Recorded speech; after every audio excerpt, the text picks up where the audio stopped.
Which brings us to our incredibly special guest, and we are talking royalty. Probably the industry's greatest living director, is responsible for editing Martin Scorsese's body of work, also is a great champion of Powell and Pressburger, was married to now the late Michael Powell, and has been a great champion of getting their movies back into the popular consciousness. Right. And she is eloquent. Somebody who lives and breathes cinema and is also an unbelievably nice person and is genuine royalty. Thelma Shoonmaker, welcome. What did you think of that then, watching that? Because you were reacting as it went through. Yes, well, I'd never seen it. First of all, it's very high quality. I don't know where they got that element. But no, I thought it was very good, actually. It's the precision of the voiceover, If you fear him, but also pity him. It's the kind of trailer you don't make anymore. And that's out today? Yes, it's back in cinemas now. And if you haven't seen Peeping Tom, go and see it on a big screen. If you have seen it, go and see it again, and definitely on a big screen, because it's in a beautiful restoration. And it is a film in which the vivid colours and the way it looks in a room as opposed to, on your television is really, really well worth seeing. And it's still, to this day, every bit as vividly alarming as it was when it first came out. It was the first Michael Powell film I ever saw. No. I saw it at university. It was being shown by Warwick University's Film Society. And I went to see it not knowing anything about it and thought it was fantastic. So I sort of came in at the end of the story. Yes.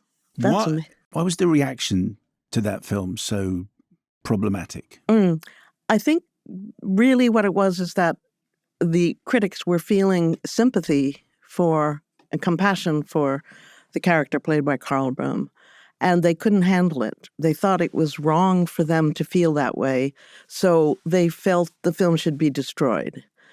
Actually, the trade reviews, Ian Christie, who's the great Powell Pressburger scholar, says that the trade reviews were actually not bad at all.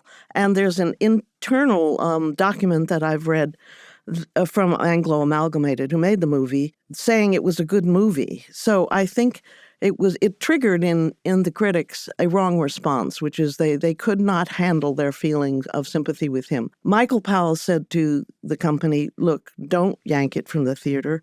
Let the public see it, and they will make a judgment on it. And he was right, because now that's what's happening. But unfortunately, they didn't listen to him and yanked it from the theaters. The trade reviews appreciated the film craft. The review, so the Daily Worker called it appallingly masochistic and depraved and wholly evil.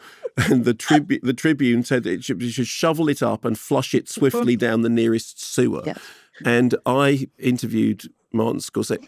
So, correct me. So you corrected my pronunciation. Scorsese. Yeah. Okay. Everybody says Scorsese. I know, and it's wrong. They're all wrong. Okay, so now we are corrected. The correct pronunciation is Martin Scorsese. Yes. So I interviewed Martin Scorsese about the film when it was playing at the BFI some years ago, and I had asked him a similar question, and he said, well, the point is it is a film about the dangers of looking, and it is impossible to look at it without experiencing the dangers of looking, and that's why it upset people. And I thought that was a perfect... Brilliant. No, that's a brilliant summary. Michael says, he's handsome, charming, and completely mad is the way he described him.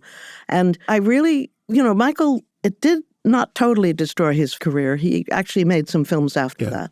But it certainly had a blunting effect. But the British film industry was in a bad way then, too. Mm-hmm. It was hard to raise funds for films. And he felt that if you're going to be daring as an artist, which he always wanted to be, you're out on a limb and you can easily be sawed off.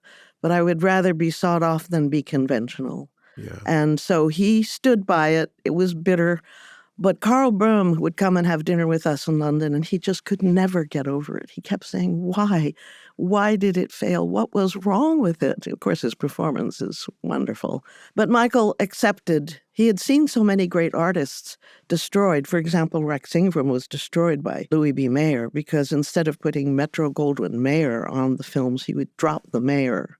Not a good idea. So Louis B. Mayer destroyed him.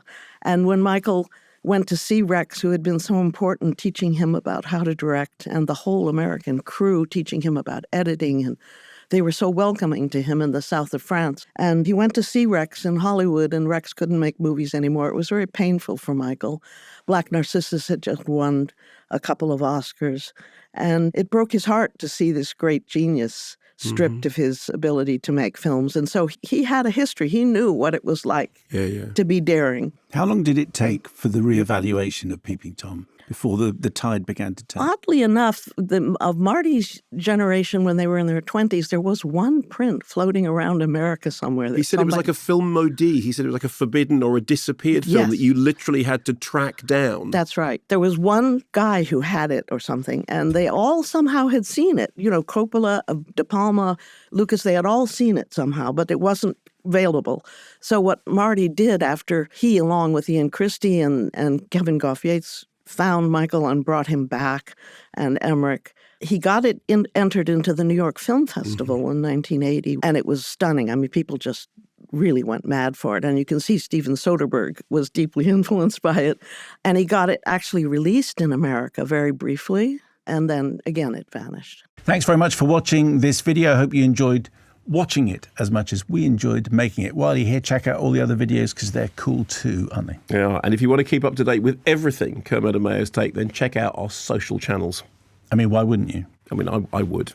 I have done. Excellent.